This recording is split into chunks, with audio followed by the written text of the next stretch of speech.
Also, no need for binoculars to see this.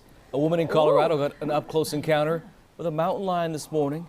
Big cat was prowling around in the snow right outside her door. The cat stares right at her, and so does the dog, and then comes a little bit closer.